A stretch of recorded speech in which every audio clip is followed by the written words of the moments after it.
We'll just go ahead and start the meeting, and we'll probably talk for a little bit. One of the things that, as we were talking, Patty and I were talking about earlier, was I had the opportunity to be the aide to Mario, um, the RIP president at Pell's, and he was an amazing man, and I stole his PowerPoint presentation. So I was going to share, it's just 7 slides. So I was going to share it with those of you that didn't have a chance to make it to Pell's.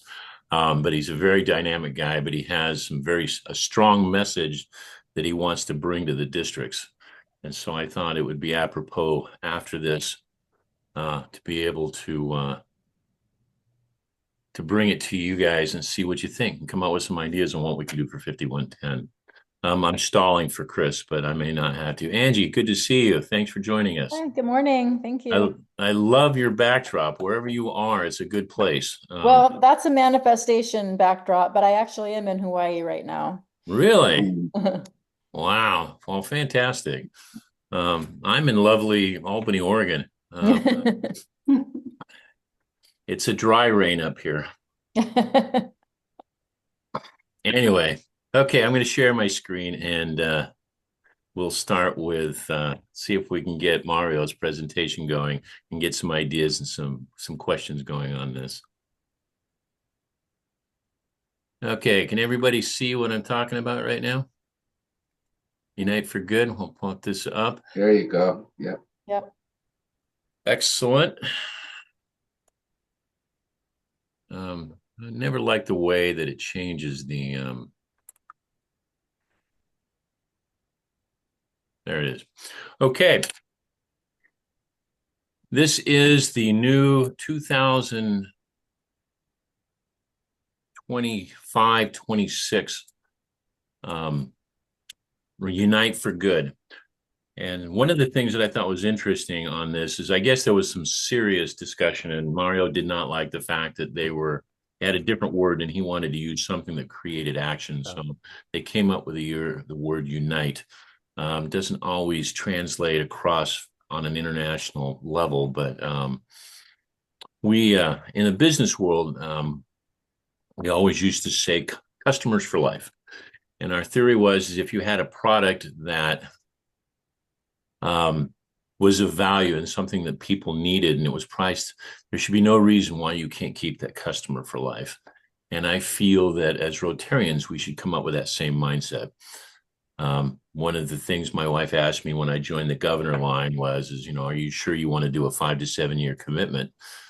And I didn't have the heart to tell her it was more like a 9 year commitment. But in all honesty, it was, my response to her was, do you think I'm ever not going to be a Rotarian? And she kind of went, no. So I think the Unite for Good is something as Rotarians we should kind of keep I think it's a great saying, and I think it's something that we should keep in the forefront, is we really should take a look at our clubs and kind of look at how we can, unite for good. It's pretty much that's it in a nutshell. But we should look at our attrition rate and our engagement rates, and we'll talk a lot more about that later. So anyway, this is a quick, Mario's concept is he feels that we really need to take a good look at our numbers. And he spent a lot of time discussing the difference between static and stagnant. And he goes, a lot of times we feel that our membership is static, and he feels no, it's actually stagnant. We need to realize that. We need to accept that so that way we can actually move forward. So if you look at this graph, this is an international graph, and all of a sudden you're looking at Asia as the first column, and they're growing, and we are living off of those short tails of that growth. When in all honesty, if you look at Australia, he didn't have nice things to say about Great Britain. I'll tell you that right now. And England, he feels that their attrition rate is too high and they need to do a better job.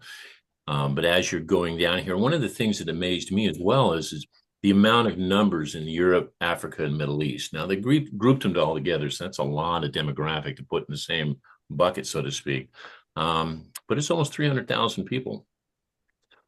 So as you're looking at this 10-year, actually it's a 9-year span, we get to the USA, and we get to USA, Canada, and Caribbean. And that is where the largest membership um, loss is happening. And so we are, we're still promoting the 1.2 million Rotarians. Well, in all honesty, if it wasn't for the growth in Asia, we are bleeding members, and we need to honestly take a look at that. Any of you that has listened to any of the workshops that I have on the worksheets with clubs talking about retention rates, this is something we need to be aware of. We just need to look in the mirror and understand that we need to do something about our membership losses. And Mario's thoughts were, we need to make it apparent. So anyway, here's another fairly dramatic slide where it talks about our members. This is the membership loss, and this is obviously in U.S., Canada, and Caribbean membership, which I thought was interesting. He adds the Caribbean membership in there, and I really have never tried to pull it out to see what the numbers are. So we have the members are declining, and more importantly is the clubs. So as we talk about membership growth, one of the big things is we have to grow clubs. Clubs bring in members. And if our current clubs right now, we want to support them as strong as we can, but we really need to look at the number of clubs. If we had an area that supported 4 clubs at one time, and now there's only 2, we really need to look at those very strongly to find out how, why, and what we can do to either resurrect those clubs, bring those clubs back, or start a new clubs that are maybe have different focuses. And we'll talk about a little bit about satellite. But so as you're looking at your areas, I'm sorry, Mike, do you have a question? So here is some trends. And I am running through these slides because I have a couple more I wanted to show you. And then I really want to open this up to discussion with some really good question points. So if you're looking at membership trends, and he's calling this the Mid-Atlantic Pets, he's a 10-year by district. And I really didn't want to look too much on this one, but this one is the one that we really want to look at. If you're looking right down there at the end of the graph is 5110. And in 2004, we started with 66 clubs and 4,200 members. And 65, and now actually it says 62 clubs. We actually have 61 club. We lost High Desert in Bend, but that was a club of 2 people. Bless their soul, probably some of the best Rotarians we've ever had. But now we have 61 clubs, and the 2704 is correct. We started the 2024-25 year with 2,704 members in District 5110. We are currently at a massive 2722, depending on whether you're looking at MAPS, RI, or DAC-DB. And I will show you a slide that'll give us a little better understanding. So if you look across the board, all of these clubs are showing negative retention rates. And today's meeting, after I finish these slides, we're going to talk a little bit about how to fix those. Some more districts, just some more data. So this is kind of Mario's cure-all, and he actually was very, very motivated towards this. He feels that here's the 6 things we can do as Rotarians, as Rotary leaders, that we should be doing to reinvigorate, to remotivate, and to bring in our members and just strengthen it. So prioritizing the club experience, that's, we could talk about that for days, let alone hours. But we really need to talk about our club experience. We need to walk in the door and say, what are we doing in our club as a stranger? If you brought in somebody that's never understood or seen Rotary, what would they think? What would be their impressions? What can we do? Is our venue a good venue? Is our food a good, are we providing meals? Are we not providing meals? Do they feel inclusive? Do they feel like they need to be are part of the group? Do we welcome them? I'm a very big advocate of people don't always remember what you tell them, but they do remember how you make them feel. And so we as Rotarians really need to work on that level. And it was good to see that Mario felt the same way. Engage former members. I have some ideas on this. So there are a lot of clubs that have alumni socials. It is something that I think I'm very, very much a proponent of, is the fact that, heaven forbid, we have a social and we bring in all the past governors, or excuse me, all the past presidents, bring in the alumni. It's not past club members, just the alumni, people that were there before. Maybe put together socials so they can remember why they enjoyed being Rotarians from the past. So this is something that we can look at. Anyway, reaching out to youth. This is a huge, huge thing. To me, we need to look at Rotaract. We need to look at Interact. Even the four-way test at last district governor's conference, the district conference, I did not realize it, but one of the contestants was actually the daughter of my dentist. And I walk into him, I met up with him and I said, I didn't realize you're Rotarian. He goes, I'm not, but he had never experienced our conference. And he was totally amazed. So we often forget about that when we're dealing with youth, that it's not just the youth, it's their parents. Every Interact, every Rotaract, every person that has that is part of our Rotary has the ability, their parents, and I'm talking specifically youth, have the ability to interact with Rotarians, and this is our chance to shine. Utilizing fellowships and action groups. Again, something that we can talk about. I think fellowships need to be at the last meeting, we had talked about 32% of all Rotarians join Rotary just for the fellowship alone. And 36% joined to have a positive impact in their community. So right there is, a 68% of all Rotarians are there for fellowship and working in their community. So that's something we really need to expound on. Leverage professional institutions. RIPE President Mario was adamant that we are not addressing our large amount of professionals in our institutions. We need to start talking to them. They're natural born leaders. They are part of our community, and that's something we really need to take a look at. And it's something as a club we should probably be involved with. Embracing new club formats. There we go. There's the secret sauce. Satellite clubs, companion clubs, but is more of an international term, even though companion clubs do exist in the United States. I like to focus on satellite because we have such a diversity and we are so open to doing what we want, is in satellites. That is something we should look at. And we have Patty Eisler on a call today. And one of the things that's not on his list is e-clubs. I think we need to engage e-clubs on a much higher level than we have before. In fact, I know Chris, our district governor-elect, is talking with Bill Grile, who is a past district governor, about how we can increase that level of engagement with them as well. So that is probably the shortest version of Mario's 45-minute program I can come up with. Yes, Jim. You're on mute, buddy. I know, I was trying to get there. Can you go back to the slide from Mario about showing the history of the clubs with number of clubs membership across the district, for the Pacific Northwest? Sure.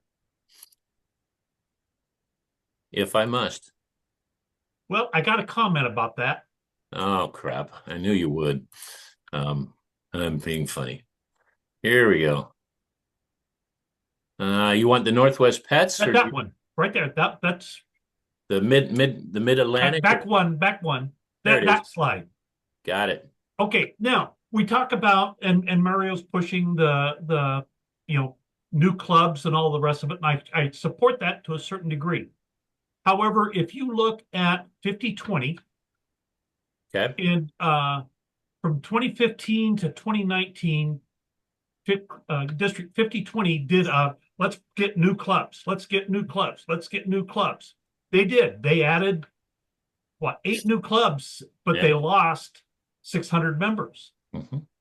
They and then over the course of the next, they've lost 3 more clubs, but they've lost 700 members. And if the key to that being is adding new clubs may not be the answer. The engagement of the membership is the answer, so you don't have that attrition out the door. I really think we need to spend our time on keeping our membership, adding new members, not necessarily new clubs. It may not be the right answer. Because you add all those clubs, and if you don't have the full buy-in and support of all those new members, they're going to go out the door. Yeah, I fully agree. Jim, I am so glad you're on this because you're going to lead into a conversation here very, very quickly. So thank you. That's it. I'm done. No, this is good. So let's do this one.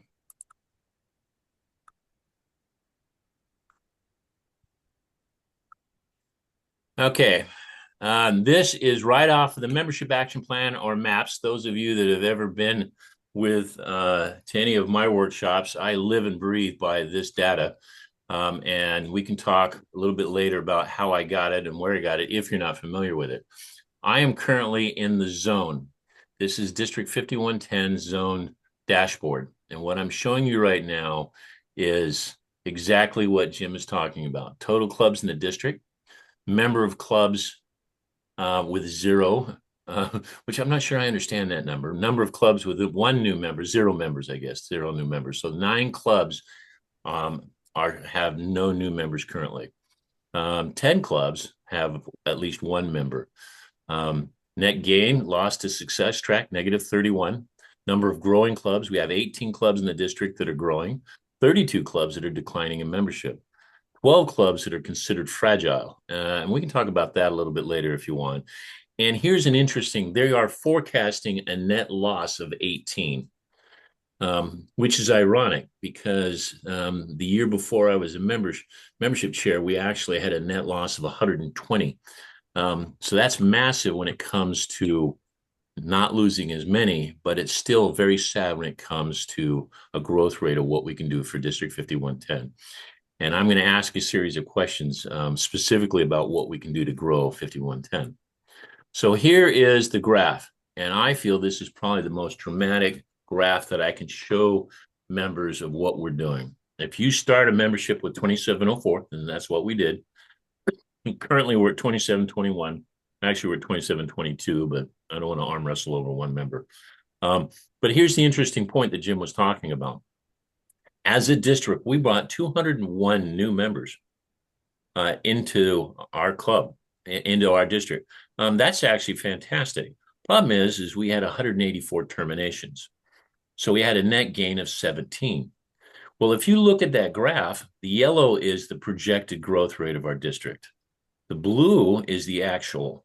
So we were following it. And if you notice right about December, mid-graph, a little bit before mid-graph, right about December, our membership peaks and then it drops. Well, what happens January 1? Our treasurers all look back and we all look at all those members that are not paying dues, or we send out and members decide that they don't want to renew their membership. So we have a drop. So then we spend the rest of the year working our tail off, rebuilding that membership. So we had the ability to bring in 200 new members, but we also have the ability to lose 184. So when Jim's comment about engaging, how much growth would we have had? Well, it's an easy question to answer. If we would have just managed to salvage those 184 people. Now, the old number, and I don't have an updated number, was 9.6%. But let's just say 10% of all Rotary clubs in North America lose members. They move out, they pass away. I think the political term is they age out, but their lives change. We lose 10% of our membership every single year just because of life. Maybe they start working at home. Maybe they retire. Maybe there's many, many things that could affect that. Regardless of that, it's something that happens and we have to be aware of that. So if you look at the rest of the graph, as of June 1, we're going to hit a growth rate of about 80 new members plus. Now, we can't just look at what our new members is, but look what happens July 1. That is a massive plunge. The reason why I find this graph is so specific is as club membership chairs, as presidents, things like that, we're going to turn around and say, well, we brought in 3 new members. We brought in 5 new members. We brought in 8 new members. Well, that's fantastic. But if your club is losing 12 members a year, you're losing a member, and members don't all go away. We gain them one at a month or two a month. We show that gain on a monthly basis, but the losses show up twice a year. So we have to be prepared to understand that we're going to see those losses. And as club membership chairs, we should be putting together programs where we look at them before the year. I mean, we should be looking at engagement in, October, November, December, to make sure that those people that are maybe unhappy with their clubs, or maybe are not getting the value they feel out of our clubs, that's when we need to find out when those members are, and listen to them, and honestly listen to what they have to say, to see if we can retain them, because it's a lot easier to retain the members you have than to go out and recruit new members. And it's the wisdom of what they have to say. Maybe they're going to point out some things that you weren't aware of. So this graph, I feel, is very, very powerful, because as Jim said, we have to be engaging our members. We have to understand why these members are no longer having the same understanding or not feeling as valued in Rotary as they should be. And it's up to us. So anyway, that's me on this. So let me stop sharing that. I just felt that this is a current graph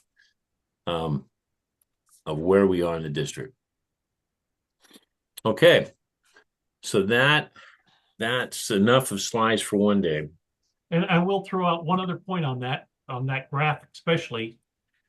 A member in your club decides that change of life is necessary, and he moves, and not necessarily, and it can happen within the district. Somebody changes jobs, they move 40 miles away, and you have to terminate their membership before they can join a new club. So they're actually a transfer. The district doesn't lose the body overall, but a club has lost one member, and a club has gained one new member, and we've stayed static as a district. Mm-hmm. But the negative for that one club shows up. The plus for that one club shows up. But we Guess have what? Jim Polk is on this call too. It's a membership call. Yep. Yeah. Yeah, for district. It's a big thing and to I'm look at muted. when you're looking at your numbers. Is okay. Yes, we lost 3 people, but did Rotary lose 3 people? Did the district lose 3 people? And you got to weigh that with the positives of, hey, we kept 3, So I'll shut up again. No. Actually, I want to take this time real quick to let you know that everybody that may or may not know, Jim Polk is the past district governor and my vice governor during my year, and is an amazing person. Has one of the most best understanding of our district of any person I've met, with the exception of our district governor-elect, Chris Waugh, who's on this phone and on this call as well. And this is the quietest I've ever seen her. So, Jim, you're invited to more of my forums any day you would like.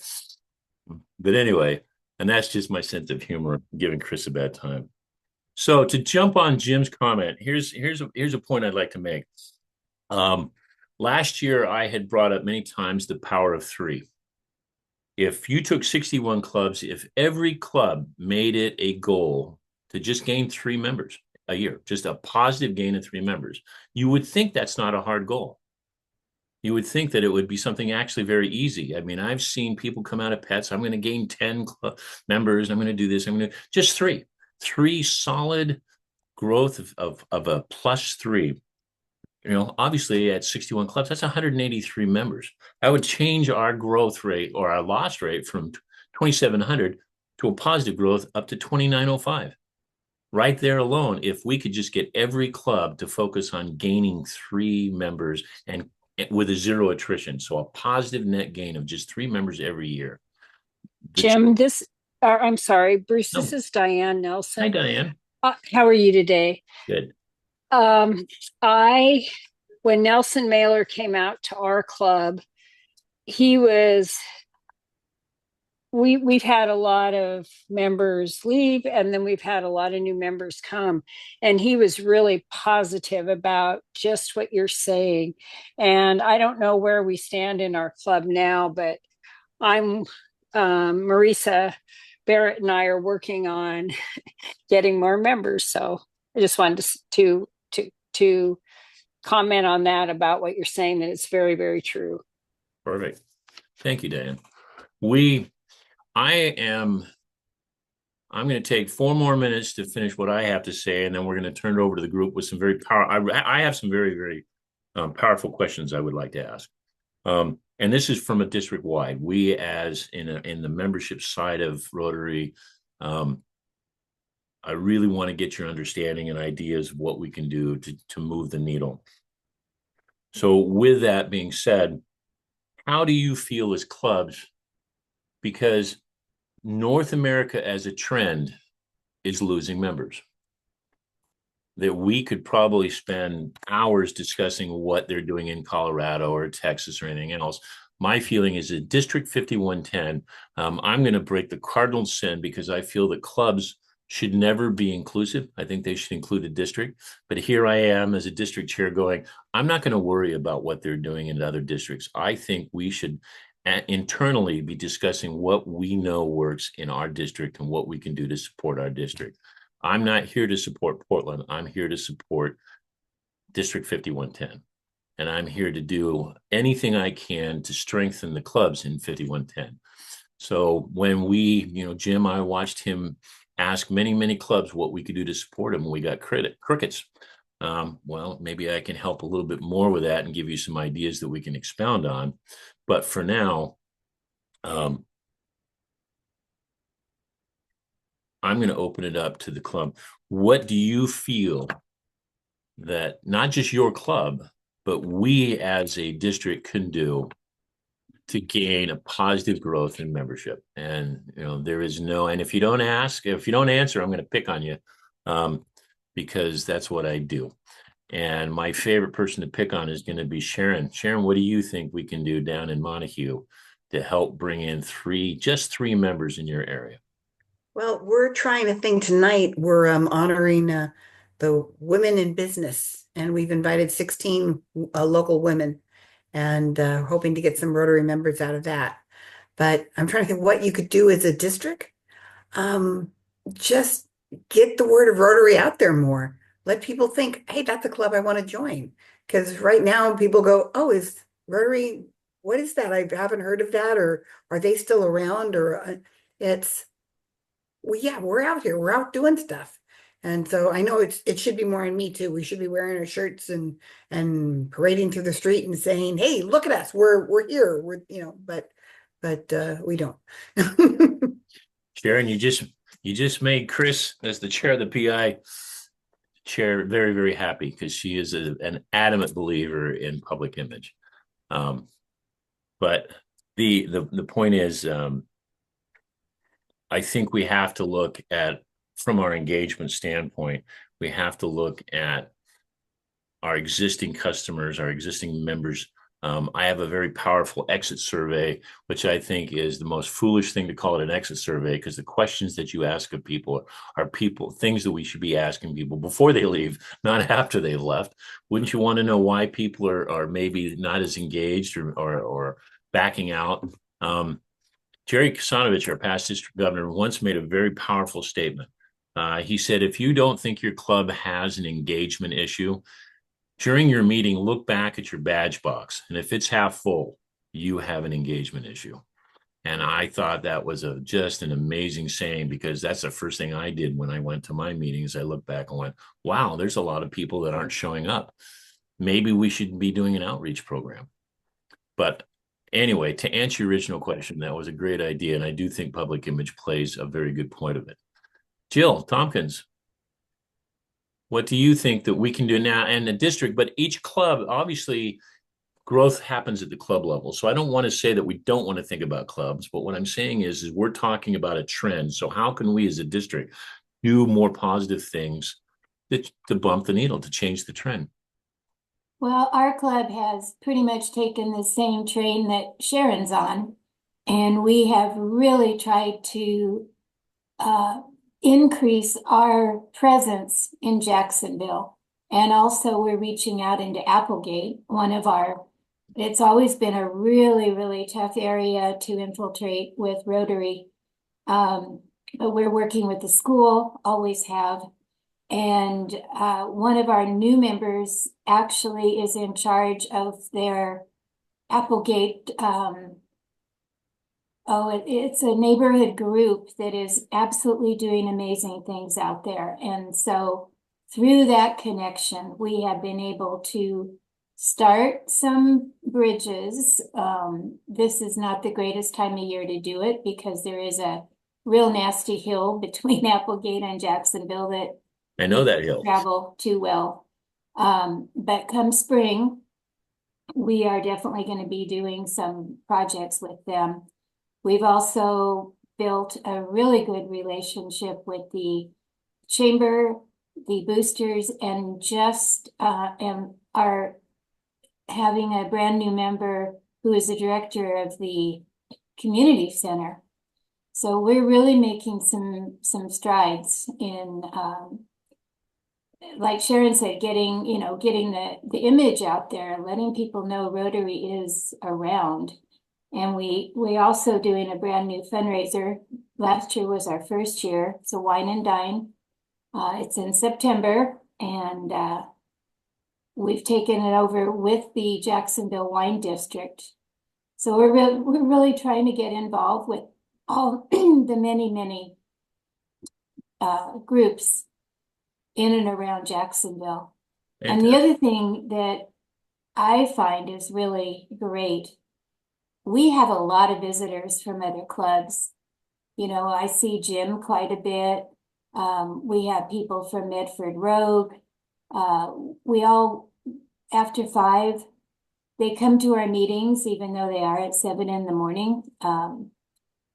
You know, oftentimes to talk about what they're doing and the projects that they have coming up, but sometimes just to say hi and because they like our club.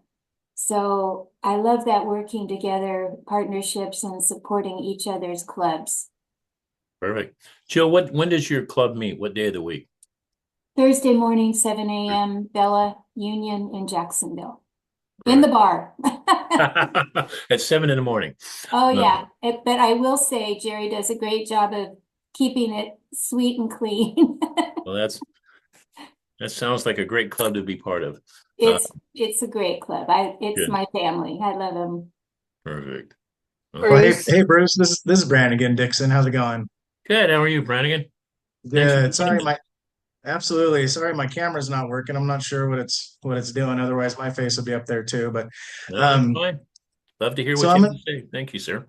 Yeah, so I know that you know, we're always looking for new members, and that's what we're talking about right now. And you know, we're trying to diversify and get, you know, a younger crowd and be you know, have a more mix of younger professionals or even just, you know, day-to-day people. And I was just thinking, you know, like retired folks. I mean, most of them are older, but I've got, you know, a handful of military friends that are retired, you know, that have either retired from injury, disability, but they're still very active, you know, physically. And so I was thinking, I don't know how on a district level, but maybe it could trickle down from there to the clubs individually. But you know, maybe reaching out to these guys because you know they're like, oh, I'm bored. You know, I come to the gym and I'm here for a couple hours a day, and you know, it's like maybe there's a way we could tap into that demographic. You know, maybe having some sort of blitz where we go for those either retired, you know, military guys and gals, or you know, something along those lines. Because I know, I mean, shoot, between 35 and 60, you know, I know guys, and I'm kicking myself wondering why the heck haven't I been talking to them to come to a meeting? Good point. You know, You brought up that's a good segue into satellite. If you can get 6 to 8 of these people that all have similar focuses and are friends, that's a special, you know, that's a perfect place to have a satellite where they can meet and focus on kind of things that they can do that are important to them. I truly believe that the success of Rotary is from fellowship. When you are spending time with people that you enjoy, you get a lot more done. When you are doing, you know, projects that everybody sees the value in, it becomes a much more positive experience. There is a group that I've heard of, and I apologize for not knowing more about it, of nurses that cannot make noon meetings, and their club is a noon meeting. So they actually meet in the evening, and it's just something that the times work for them. They're still part of the original club. The structure stays with the club, but they're more focused around what they can do as individuals. Their lives are similar, and they can actually put a concerted effort towards something. So if you have a group of ex or current military individuals that all speak the same language, trust me, and maybe not always the language you can put in public, but regardless of that, just a neat bunch of people that are looking to change some things in the community. That's a pretty powerful thing. I might actually, Chris has put together satellite clubs with old people, retired people. I don't even like using the word old because these people are sharp as a tack. And she's done some very youth activities. So I think you've got a pretty good. I like your comments. That may be something that we're not doing well enough of. I wanted to pick on Angie real quick if she's still around, because she's new to the club, and I know she's done some really, really good outreach lately. Angie, are you still with us? What do you think we should be doing as Rotarians in our district to make more Rotarians? Hi. I don't know that I've been doing that outreach that you said. I am very new to the club. I've been there, I don't even think a year. But I am really interested in just basically what a lot of people have already said. I think public image, I think really helping people understand the diversity of people that are in our group. My particular club is, I think, a lot more diverse than I knew Rotary to be or believed Rotary to be. And so I think just the image of fun, the image of diversity, and really a strong focus on what are we doing to give back? We put on the Corvallis Half Marathon, which it brings in a lot of people. It's a really Fantastic. successful event.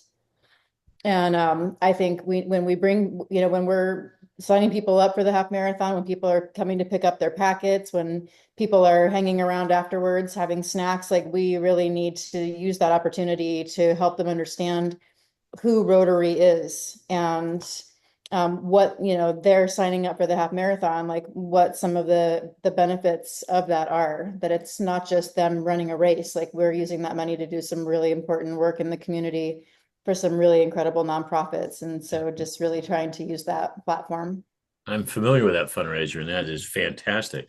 Get your Rotaract, OSU. I used to always bug the Rotaract presidents going, we can't get it any closer. We're on campus.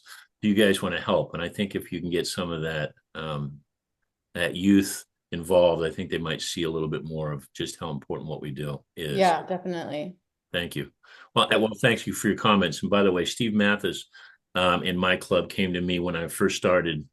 And he goes, we really need your, what are your thoughts? And, could you bring in some more friends? And I said, well, I've just been here less than a year. And he goes, no, but all the rest of us that have been here longer have already asked all of our friends.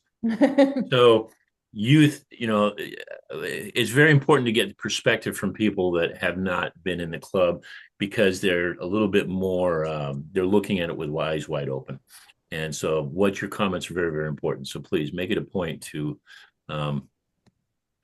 let Emily and Jennifer over there in your club know about those things. And of course, the rest of the group. Anyway, so has anyone else got something to add real quick, or am I going to pick on you? I do. This is Diane again. Of course, Diane, you bet. I was a former membership we call in our club in Newport a membership matters club. And I was a former chair. And the reason I'm getting back into membership matters is another Rotarian and a friend of mine. Her name is Megan Shane. I was helping our membership chair, Marisa, with some issues. And she said, right on, Diane, that's what you love to do, and so on and so forth. So that is what I am doing, and that's what I'm working on. And I've even applied to be the chair of this committee next year. So I'm done.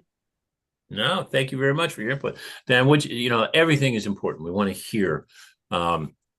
It doesn't take one person. It takes many, many different thoughts. It's always easier when we agree on those thoughts, but it does take many. I have a question for the group. How many of you actually sit down once a month, maybe even once a quarter, and identify people that you'd like to ask to join your club? As Rotarians, for years, we had it very easy. We had clubs, people wanted to join us, they wanted to be part of the community. And now we may not have that presence.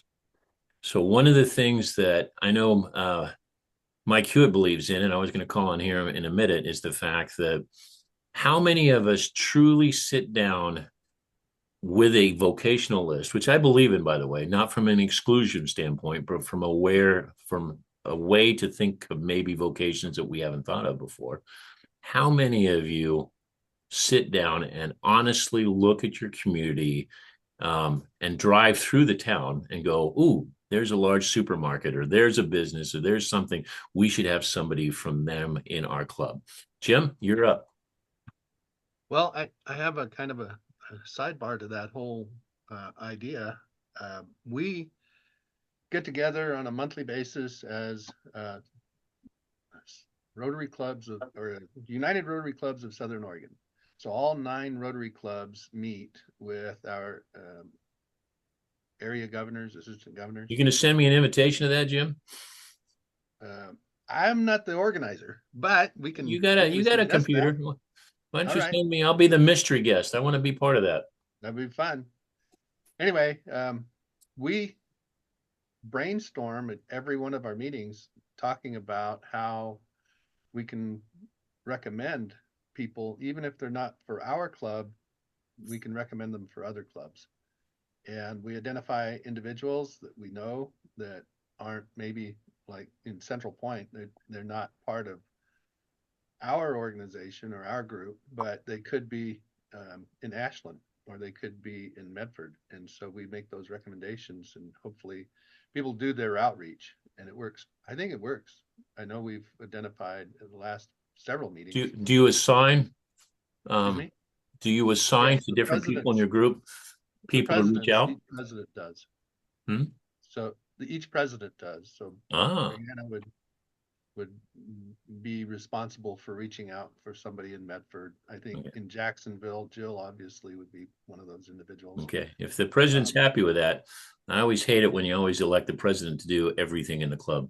Well, they can delegate. There you go. Delegation is the key. Actually, it's asking for help. It's not just delegating. Delegating is telling people what to do. Asking for help is a way of being humble. I really need your help on this. Mr. Olson, Mark, how are you doing in Lincoln City? I was just out at Drift Creek Falls last weekend. Thanks for making the weather good out there. You're on mute, by the way, Mark.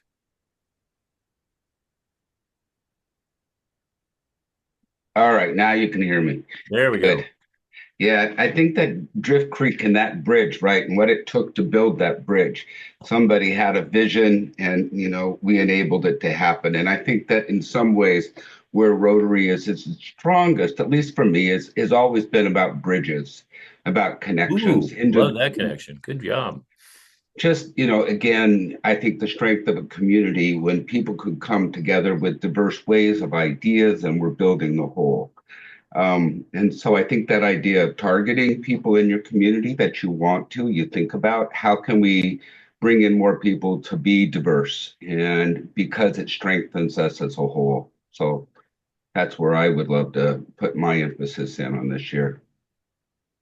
Good for you. Okay, we have 15 minutes. My question is what do you feel that if I task everybody on this call, and what do you feel the thing that you can do this week to bump that curve? What do you think we could do as a collective for District 5110 that we could do today, rather than sitting around and talking about all this stuff? What can we implement? And I'm going to go straight to Mike Hewitt on this. Well, I'm gonna back up. How did Paul Harris grow Rotary? He asked people to join him, And so, Bruce, I'm going to ask you permission. Can I put you on the spot? Well, of course, Can I that's pick what on you you? do. Okay. So you told us a story here a little bit ago about a uh, oh, about a student who was four-way speech contest, and her Yes. dad was your dentist. Yep. Has he ever been invited to Rotary? Good call. Have you personally invited him to come to your Rotary Club? Yes, I have, Okay. but I do need to follow up because once is not always enough. And one of the things we do as Rotary, and I was cautioned on this by our president, our governor-elect, is maybe we should be more subtle than, hi, how are you? Do you want to be my friend and join Rotary? Maybe we should come at it from a little different understanding, but no, I think that we as Rotarians have not reached out the way we used to. But thank you for that challenge, Mike, because I do need to follow up with him. Okay, and then the next thing is just an observation. I hear lots of good things about how we're passing the word about how we're doing good things by raising money, all of that kind of thing. But how are we identifying? How are we asking those people afterwards to come join us? I mean, the question is the ask. I can tell you that within the past 3 weeks, I'm working on 2 new members because I've asked. Okay, and that's the biggest thing is back to basics. If you're a coach, back to basics. We have to go out and ask people to join us, and we have to target those people we want to join us. We were talking about it earlier. Go through your town, look at the kinds of business and the kinds of people that fit the culture of your club, and go ask them. Have a committee, have an individual. Don't rely upon just your chair. I mean, Rotary membership is all of our responsibility. No matter how we look at it, it's all of our responsibility. So let's go back to our club culture. And in Port Orford, we have a very good club culture of asking people to join us. We're a very limited culture in that, you know, we only have 1,200 people here. We've got 42 members, and we're headed towards 45 or 47 by the end of the year. You know, it's just that kind of thing. Ask, get out on the ground, ask. Thank you for your time. Mike, I think that's a great point. Thank you for bringing that up. I think we underestimate the ask. Merlin, you have your hand up. Love to hear from you. Thank you, sir. I just wanted to mention how we're approaching it in Springfield Rotary. We have a very active membership and social committee. Jay Zink, outstanding committee chair of that group. Oh, good guy.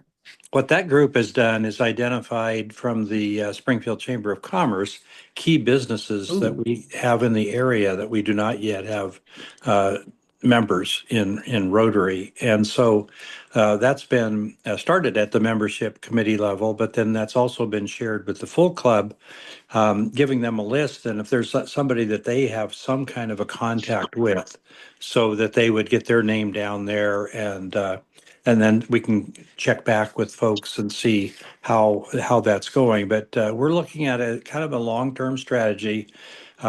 If someone, asking them if they'd be willing to speak to our club about the exciting things they're doing in their business, certainly then approaching them as member, but maybe second to that first invite. And then also for fundraising at our gala events, we're always looking for sponsors. But again, not have that be the front end, but have that be something that follows. So getting them to speak, be a member, and then perhaps even be a sponsor. So that group meets second Monday mornings of each month, that committee. And that's one of the key things they do. They have a lot of other things they work on also for retention and stuff. But that's probably enough for me to talk about right now. I do have a few examples of things that we've done different names came to mind, and each one has a story, kind of a unique story, but I'll be quiet for now. Well, Merlin, thank you very much.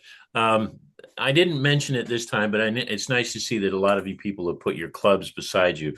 Very, very important. If you see somebody that you want to talk to further on offline, always reach out to them. This is what the membership form is for. Always make it a point to reach out.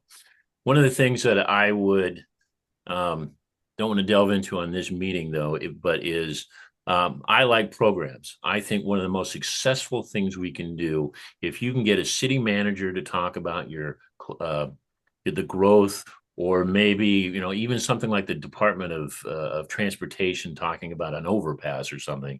If you can bring in a program, that is the best time to ask a potential Rotarian, hey, why don't you come to our club? We're going to be talking about this, something that is inclusive. I went to a meeting on floodplains, and I live next to a river, and everybody was riveted to that program. It was the most boring program you've ever seen because it was done by an engineer, but everybody found their house on the map because they wanted to know where they lived because it was important to them. But I think when you're looking at bringing people into your club, and as I said before, we were spoiled. I mean, people used to seek us out. It was brought up at an AG meeting the other day that, you can't sneeze in one club without the other 3 clubs knowing what's going on. We are a tight group, and we know what we do. We may not do a good job of outreach to our communities, but that's the time to bring in people. If you're doing a community project, if you've got a good program, if you've got a reason for them to be at your club, this is the time to shine. Bring them in. Hey, you might want to hear this, and it might be something else. And before I call on Chris, who has her hand up, I want to hear what Lee has to say, and then we're going to call on Chris. Lee, thank you for being part of it. You've been very quiet. Good to see you. Good morning. Oh, great. Now I've got a thing on top. Okay. I don't think you want to hear what I have to say. I want to hear what you have to say. If it's negative, that's what we need to be able to deal with it. I got very excited coming to these meetings. I haven't been in a while. I'm out of the country a lot, but I gave a presentation with ideas to our club. I was the speaker one week. I said, well, I'd like to speak on membership, and tried to be, well, I was enthusiastic and so on. And quite a number of our members said they were very happy with the size of our club. They didn't really see a reason to to do this, to really work to get new members. We have, I think right now we have 35. We have got, in spite of that, we have a few, 3 or 4 new members, and I just saw something go out this morning from my co-chair welcoming somebody. So, we're doing okay, but we also have a very small venue. We don't have very many places to meet. And I've tried working on that. I tried talking to them about, how about we don't meet at 7:30 in the morning. I'm Sun River La Pine, where Sun River is mostly retired people who don't want to get up early anymore. They've done that throughout their careers, so they I know those people.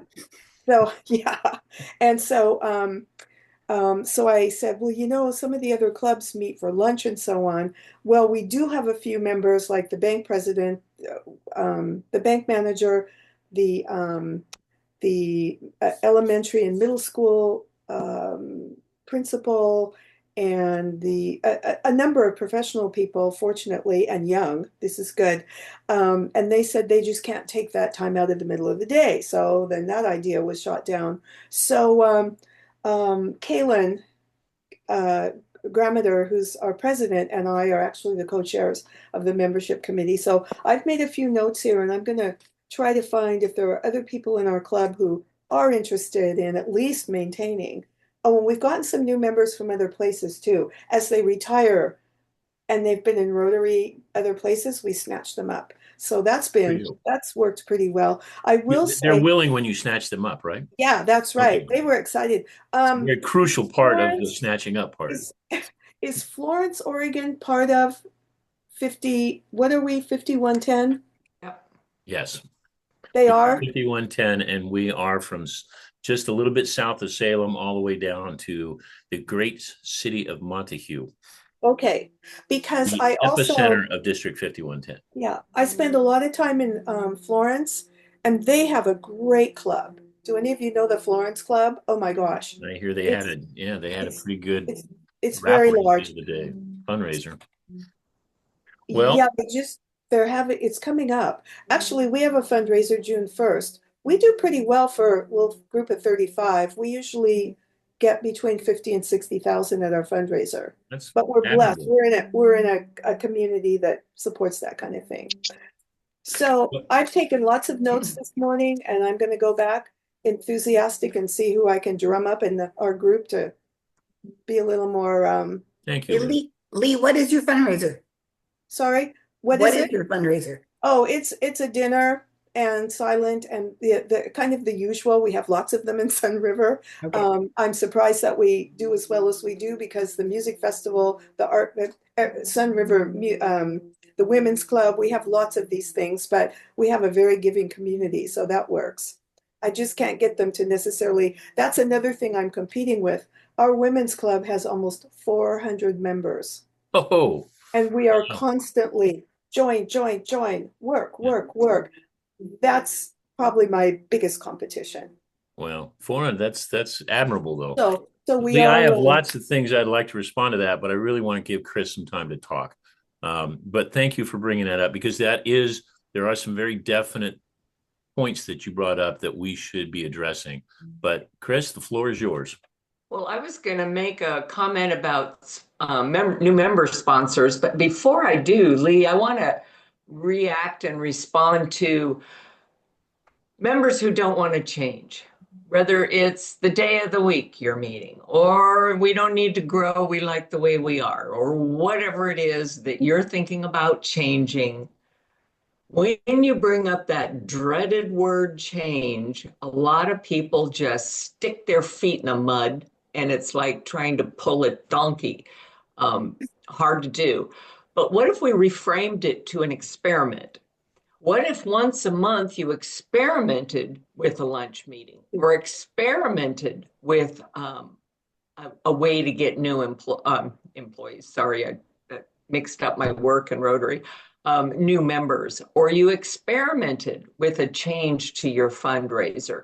You're still changing something, but they don't feel it's a final change. They're not losing the control forever. It's just an experiment. And if it doesn't work, you can always go back. So there's not as much risk to people. So that would be just one thing, to substitute the word experiment for change and do it anyway. Thank Okay. you. Good idea. That's one thing. But the other thing is that we recognize Paul Harris Fellows. Oh, you gave $1,000. Well, everybody doesn't get $1,000, but anybody could go get a new member. What do we do for new member sponsors? That's what I thought. When I was a new member chair membership chair for our club, when I first joined, I went back through this cupboard that had stuff in it. You guys have cupboards with stuff. And I found a whole bunch of new member sponsor pins. Didn't even know they existed. So I went back through DACDB and found out who's sponsored the most members and made a big presentation out of getting them up and, joining the club. Well, then COVID hit, and then I was president-elect, so I never went back to that idea. But I thought, why don't we reward or at least recognize our new member sponsors? Maybe give them a few Paul Harris points, or something that doesn't actually cost us anymore, but celebrate the fact that, wow, Jill just brought in 3 members. That's pretty cool. Maybe in give some incentive to the other people that, well, I guess I could bring in Joe from the grocery store. So those were my 2 thoughts from listening today. Thank you. I took up every second. Sorry. I wrote them down. No, Chris, thank you very much for adding it. Okay, we are right there at an hour. Do we have anything more to add? Thank you everyone for being here. Jill, it's always great to see you, as well as Sharon, 2 of our favorite membership people. Lee, thank you for showing up. Yeah, Lee, I haven't seen you in a long time. Yeah, You did a program for Mark, welcome to press welcome releases to our posted. group. And Jim and Merlin, you guys have always, thank you guys for being here. You're the stalwarts of this group. Thank you for all of your input. Yeah. And we will go ahead and post the recording of this meeting and see you again all next month. Okay. Thank you, everyone. Thank you. And Chris, I'm still writing those newspaper articles every month. Oh, good to know. Yep. Good to know. Because Lee did a great membership forum one time on getting your articles posted. Well, we may have to revive that. Take stuff out of your newsletter and get it into local publications. Because I know PI is there's a thought. Yeah, PI is always looking for great articles. So maybe we should be talking about that. Maybe we should be putting some articles from everybody. I think the next one is, I wrote down an idea. It's what can Rotary do for you, or why should you join? Yeah, what does Rotary offer me? So I think I'm going to do that. Good. That'd be good for everybody. Would you send that? Would you send that to me? Yes.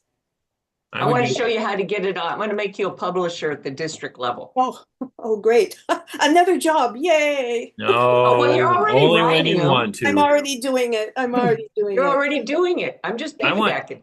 I want a picture from Jim of all these people when he meets together. I want to see this whole group of people, this mysterious group of people he meets with on a regular basis. Now, see, Bruce's feelings are hurt because he didn't get invited ahead. I did not get invited, so I will make it a Mark, point. I hope you're better after COVID. There's only I am. Thank you, Chris. And I am going to be joining the Hawaii group, so I've signed up for that. Thank you for that. Good to know.